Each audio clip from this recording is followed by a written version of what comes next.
Ja, willkommen zurück auf meinen YouTube-Kanal und wenn ihr neu seid, herzlich willkommen.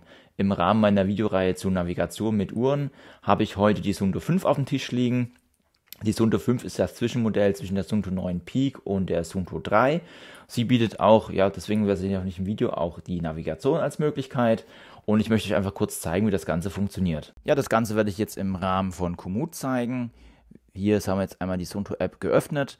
Hier haben wir die Suunto 5. Und damit ihr die Strecken hier auch auf die App bekommt, müsst ihr natürlich erstmal entsprechend den Dienst verbinden. Und dafür geht ihr einfach auf euer Benutzerkonto. Das ist das Männchen hier unten. Da drückt ihr einfach mal drauf.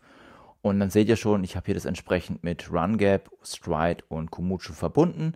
Und wenn ihr das noch nicht gemacht habt, müsst ihr natürlich erstmal die App suchen. Das ist eigentlich auch ganz einfach. Ihr müsst einfach hier oben auf Routen Planning gehen und dann findet ihr auch schon entsprechend die Komoot-App und könnt das Ganze entsprechend verbinden. Wenn ihr dann alles verbunden habt, dann geht ihr einfach wieder zurück in der App.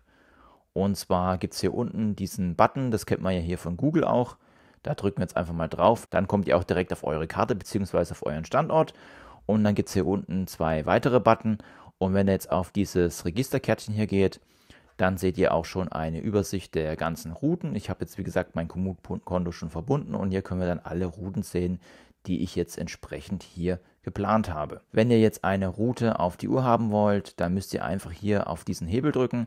Dann wird das Ganze entsprechend bei der nächsten Synchronisation mit der Uhr synchronisiert und ihr habt die Daten bzw. die Navigationsdaten auf der Uhr. Wir können uns das Ganze auch nochmal im Detail angucken. Wenn wir jetzt hier reingehen, sehen wir einmal hier die Strecke, die wir geplant haben. Und dann sehen wir auch schon, wenn alles richtig gemacht ist, dass hier eine Turn-by-Turn-Navigation ist. Das bedeutet, ihr bekommt dann bei jeder Kreuzung einen Abbiegehinweis, beziehungsweise vor der Kreuzung gibt es auch einen Abbiegehinweis. Wenn ihr das haben wollt, ist auf jeden Fall zu empfehlen, das entsprechend anzuhaken. Wenn das hier nicht auftaucht, dann müsst ihr das Ganze nochmal frisch planen. Also ich hatte das Problem noch nicht, aber in der Vergangenheit gab es wohl mal die Probleme, dass es nicht immer auftaucht. Das heißt, wenn ihr jetzt eine Route geplant habt, dann müsst ihr die entsprechend nochmal neu planen, beziehungsweise nicht ganz neu planen. Ihr könnt die entsprechend auch kopieren und dann nochmal abspeichern und einen neuen Namen, dann soll das Ganze hier auch auftauchen. Stichwort geplante Touren. Wenn ihr jetzt eine Tour geplant habt und ihr jetzt noch eine Änderung machen wollt, dann kann es sein, dass, oder ja, mir ist es zumindest passiert, dass die Tour dann nicht verändert an Suunto geschickt wird. Das bedeutet, ihr müsst entsprechend die Tour neu planen oder anders gesagt, ihr müsst die Tour nochmal kopieren und dann die entsprechenden Wegstücke korrigieren und das unter neuen Namen abspeichern. Das geht einfach ganz einfach. Wenn ihr jetzt in Komoot seid und auf eure geplanten Touren geht, dann sehen wir hier eine Übersicht meiner Touren. Und wenn ich jetzt einfach hier diese Tour hier nehme, das ist jetzt die Suunto 5 Test, also das ist das, was ich dann auch gelaufen bin in der Praxis, dazu kommen wir noch später. Und wenn ich die Tour dann nochmal neu planen möchte, gehe ich einfach jetzt hier auf die 3 Punkte hier oben und dann gibt es hier ähnliche Touren planen und dann geht es hier nochmal meine Tour auf und dann kann ich entsprechend hier nochmal meine Tour anpassen. Also wir können einfach sagen, ich möchte zum Beispiel hier lang laufen, dann wird es entsprechend hier angepasst und dann speichere ich das Ganze nochmal unter einem neuen Namen ab. Dann speichere ich das Ganze. So, und jetzt wird das Ganze direkt hier auch schon angelegt. Und wenn wir jetzt in die Suunto-App hineingehen, sehen wir auch direkt, hier ist schon die Route vorhanden. Wir sehen jetzt hier oben, die Korrektur ist jetzt da. Wir hatten ja vorher diese Tour hier gehabt, da habe ich jetzt einfach oben das hinzugefügt. Und dann sehen wir auch hier, ist es entsprechend da. Und wenn ich jetzt das Ganze synchronisieren will, gehe ich wieder auf diesen Knopf hier. Und dann wird es bei der nächsten Synchronisation wieder synchronisiert. Wir können uns auch mal die Details angucken. Wir sehen jetzt hier auch die Höhenmeter, die da drin sind. Die Streckendetails sehen wir nochmal. Und so ist das Ganze auf der Uhr. Und wie das mit der Uhr gemacht wird, das zeige ich euch jetzt. Ja, wie starte ich aber das Ganze nun? Also es gibt hier zwei Möglichkeiten. Die erste Möglichkeit, die ich euch zeige, ist die, die ihr eigentlich nicht machen solltet. Zumindest wenn ihr diesen Track aufzeichnen möchtet. Und zwar, wenn ihr jetzt hier oben auf Trainings geht, dann könnt ihr hier einmal durchscrollen. Dann gibt es hier einmal den Punkt Navigation.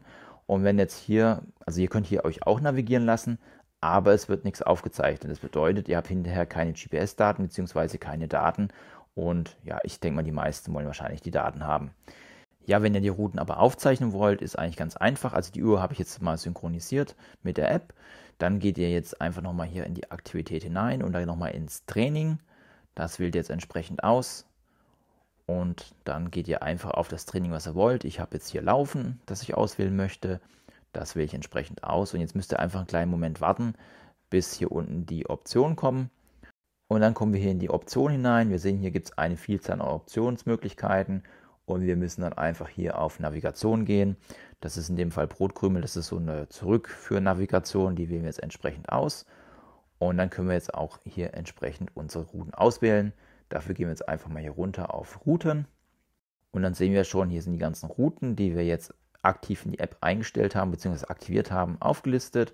Und hier unten ist dann hier die gerade erstellte Hallo YouTube Route. Die wählen wir dann entsprechend hier aus. Dann drücken wir hier nochmal auf den Knopf. Dann müsst ihr einfach nur noch hier oben entsprechend auswählen, navigieren. Und dann sehen wir auch schon, wenn wir im Menü nochmal heruntergehen, dass hier entsprechend jetzt Navigation eine Route ausgewählt ist. Und die bekommt ihr dann entsprechend angezeigt. Wenn ihr jetzt dann ganz rausgeht aus dem Menü, könnt ihr einfach hier dann auf Start drücken. Und dann drücken wir auf Start. Und dann sehen wir jetzt hier, wird entsprechend das Ganze gestartet. Ich bin jetzt im Keller, deswegen sind hier GPS-Daten ein bisschen schwierig zu finden. Aber ich zeige euch das Ganze jetzt noch kurz in der Praxis, wie das funktioniert. Ja, so sieht das Ganze dann aus. Ihr habt hier einen Strich, den ihr verfolgt. Und immer wenn es einen Abbiegehinweis gibt, sehen wir hier ein blaues Fähnchen. Und wir sehen auch hier, das, was wir gelaufen sind, sind dann so diese Pünktchen. Und was bevorsteht, ist noch das, ja, der Pfeil, den wir sehen, diese blaue Linie. Jetzt sehen wir schon, es geht hier so schräg ab. Und ich bekomme immer den Hinweis nicht von dieser Kreuzung, sondern dann von der nächsten schon. Das heißt also, man ist immer eine Kreuzung voraus. Und man sieht eigentlich ganz gut, es geht hier schräg ab. Dabei geht es hier ganz scharf ab. Hier geradeaus, hier geht es rechts. Man sieht halt nur die Linie. Okay, weiter geht's. Ja, wir können dann auch in Details reingehen. Dann sehen wir meine Ankunftszeit, dann wie lange ich jetzt schon unterwegs bin. Die Route haben wir oben, also oben läuft so ein Lauftext. Wenn wir jetzt mal in Details reingehen, sehen wir nochmal, wie lang die Strecke ist. Die Ankunftszeit um 17:21 Uhr, also etwa 50 Minuten, weil ich jetzt stehe. Und dann noch den Anstieg, niedrigster Punkt, höchster Punkt. Ja, und den Tag, wo ich es dann geplant habe.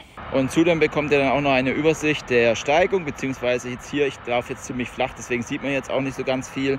Also wenn ihr jetzt einen Berg laufen würdet, würdet ihr das auch sehen. Also wir sind hier links ganz dunkel, also es ist ein bisschen schwer zu erkennen. Links ganz dunkelblau ist das, was ich schon gemacht habe. Und rechts das etwas hellere Blau ist das, was ich noch machen muss. Und so habt ihr auch immer eine Übersicht, wie euer aktueller Bergstatus ist. Ja, schwierigste Situation hier. Man kann es schlecht erkennen. Hier ist eine Weggabelung, links, rechts. Und ich sehe einfach nur einen Strich und weiß natürlich jetzt nicht, wann ich wo abbiegen muss. Beziehungsweise ich bekomme auch ständig hier diese Meldung, bewegen sich, um die Richtungsanzeige zu zeigen. Genau, das ist das Problem. Da müsst ihr entweder so wissen, wo ihr hin müsst, oder ihr lauft einmal falsch und dann wieder zurück. Das ist natürlich dann die Schwierigkeit, wenn man das Ganze hier mit einer sogenannten, ja, ich sag mal, Strichnavigation durchführt. Ja, dann komme ich auch schon mal zu meinem kurzen Fazit. Was ich gut finde, ist die Integration in die Suunto-App. Das heißt, hier findet eine einfache Synchronisation statt, wenn ich in der Komoot was geplant habe. Was mir beim Test aber jetzt ein bisschen negativ aufgefallen ist, ihr könnt es auch gerne in die Kommentare schreiben, wenn es bei euch anders war. Wenn ich jetzt eine bestehende Strecke umgeplant habe, dann wurde es dann nicht mehr synchronisiert oder korrigiert auf der Suunto-App. Ich musste quasi die Strecke nochmal kopieren und diese dann entsprechend anpassen und unter einem neuen Namen speichern, und dann ist es auch entsprechend in der Suunto-App aufgetaucht. Was ich noch ein bisschen irritierend fand, ist, dass ihr dann, wenn ihr an der Kreuzung seid, nicht den Abbiegehinweis dieser Kreuzung findet, sondern dann den Abbiegehinweis der nächsten Kreuzung. Das heißt, ihr müsst euch dann kurz vorher das merken, wo ihr hin müsst. Ich fände es schöner, wenn entsprechend das Ganze dann an der Kreuzung direkt angezeigt wird, beziehungsweise wenn ich die dann erfolgreich abgebogen habe, dass mir dann entsprechend der Hinweis für die nächste Kreuzung kommt. Das ist aber jetzt wieder eine individuelle Sache, also das ist natürlich bei jedem anders, jeder mag es anders. Für mich wäre das entsprechend an dieser Stelle besser. Aber ansonsten hat die Navigation wunderbar funktioniert. Ich habe immer direkt die Hinweise bekommen und ich habe eigentlich kaum Abweichungen gehabt. Wenn euch das Video gefallen hat und ihr noch mehr interessante Videos sehen wollt, dann verlinke ich hier oben euch mal das Suunto 9 Peak Video zur Navigation, beziehungsweise euch auch die Playlist zu Suunto. Und wenn ihr ganz neu auf dem Kanal seid, verlinke ich euch unten auch eine Playlist. Und da könnt ihr euch mal anschauen, was es alles für Videos hier auf meinem Kanal gibt. Das sind so die besten zusammengefasst. Ich wünsche euch viel Spaß. Tschüss, bis zum nächsten Mal.